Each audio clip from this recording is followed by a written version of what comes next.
என்ன சமைச்சீங்க? பின்ன என்னங்க, அடுத்த மாசம் போய் கல்யாணத்தை வச்சுக்கலான்றீங்களே, அடுத்த மாசம் என்ன மாசம்? மார்கழி. மார்கழில யாராவது நல்ல காரியம் பண்ணுவாங்களா? அதான் தையில வச்சுக்கலான்னு சொல்ல வந்தேன், அதுக்கு போய் பயந்துட்டீங்க. அப்படியா? பயமுறுத்திட்டீங்க சம்பந்தி. இது மாதிரி பயமுறுத்துற விஷயம் நிறைய வச்சிருக்கிறேங்க. என்ன மறுபடியும் பயமுறுத்துறாரு? சம்பந்தி என்ன சொல்றீங்க? இத பாருங்க, கல்யாணத்துக்கு முன்னாடி என் புள்ளைய பத்தி நல்லா தெரிஞ்சுங்க. அவனுக்கு குடி பழக்கம், பொம்பளை பழக்கம், சூதாடுற பழக்கம் இதெல்லாம் இருக்கு. ரெடி என்ன ரெடி? டேய் சும்மா இருடா. கல்யாணத்துக்கு முன்னாடி பொண்ணு வீட்டுக்காரங்க உன்னை பத்தி தெரிஞ்சுக்க வேண்டாம். இந்த பாருமா, இதுக்கு மேலேயும் உனக்கு சம்மதம்னா தட்டை மாத்திக்கலாம், இல்லன்னா என் பிள்ளைக்கு வேற ஒரு இடம். எப்படி வசதி? 1000 பொய்ய சொல்லி ஒரு கல்யாணம் பண்ணுன்னு சொல்லுவாங்க. ஆனா நீங்க 1000 உண்மைகளை சொல்றீங்க. உங்களுக்கு மருமகளா வர நான் கொடுத்து வச்சிருக்கணும்.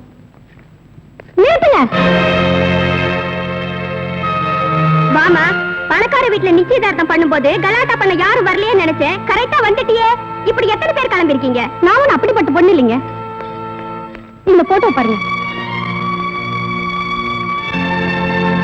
என்ன சம்பந்தி, அந்த போட்டோவில் உங்க பிள்ளையும் அந்த பொண்ணு கட்டி பிடிச்ச மாதிரி இருக்கா? இந்த காலத்துல அந்த மாதிரி போட்டோ எத்தனை வேணாலும் இருக்கலாம். இதெல்லாம் நம்பாதீங்க. ஒரு பொண்ணு எந்த விஷயத்துல வேணாலும் போய் சொல்லுவா, ஆனா தான் கட்டிக்க போற விஷயத்துல போய் சொல்லவே மாட்டா. அதுவும் இல்லாம என் பிள்ளைய பத்தி எனக்கு நல்லா தெரியுமே. சம்பந்தி, உங்க பொண்ணு நல்ல இடத்துல வாழணும் தலையில எழுதிருக்கு, அதை மாத்திக்காதீங்க. இது பாருமா, பெரியவங்களை கூட்டிட்டு நல்ல நாளா பார்த்து வீட்டுக்கு வா. விசாரிச்சு உனக்கு ஒரு நல்ல முடிவை நான் சொல்றேன். எங்க அப்பா சொல்ற நல்ல முடிவை கேட்க நீ உயிரோட இருந்தா தானே. யாரா நீ? இவளோட முறமாம. ஓஹோ, நியாயம் கேட்க வந்திருக்கியா?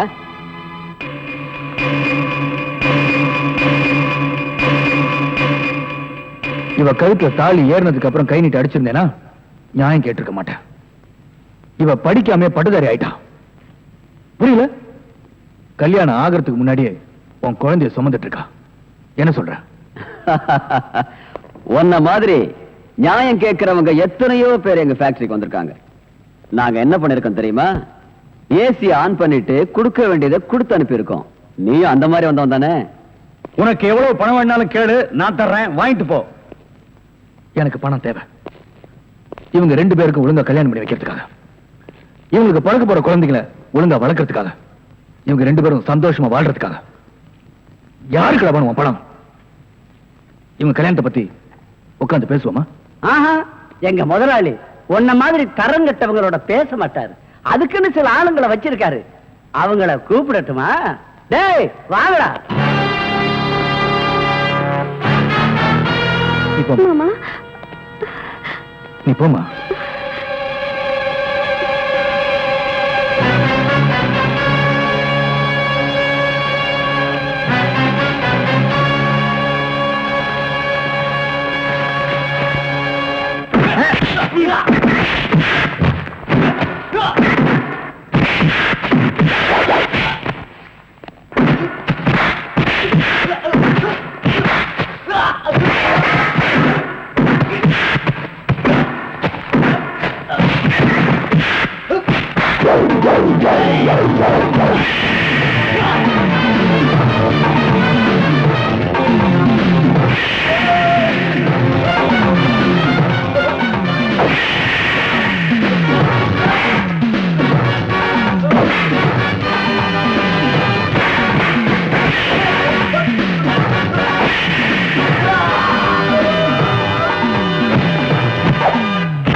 Police station.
அக்கா பொண்ணு கூட பார்க்காம இப்படி அநியாயமா கொண்டுட்டான் சார்.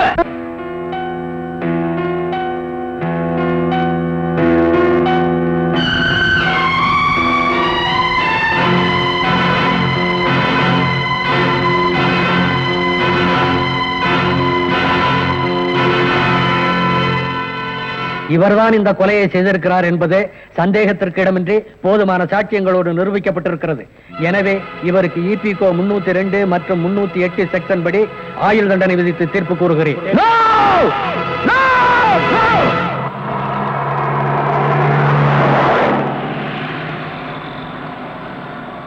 பணக்காரங்க முன்னாடி கை கட்டி நிக்கிற சட்டத்துக்கு முன்னால உண்மையான கொலைகாரங்களை கொண்டு வந்து நிறுத்துறதுக்காக தான் நான் ஜெயிலிருந்து தப்பு.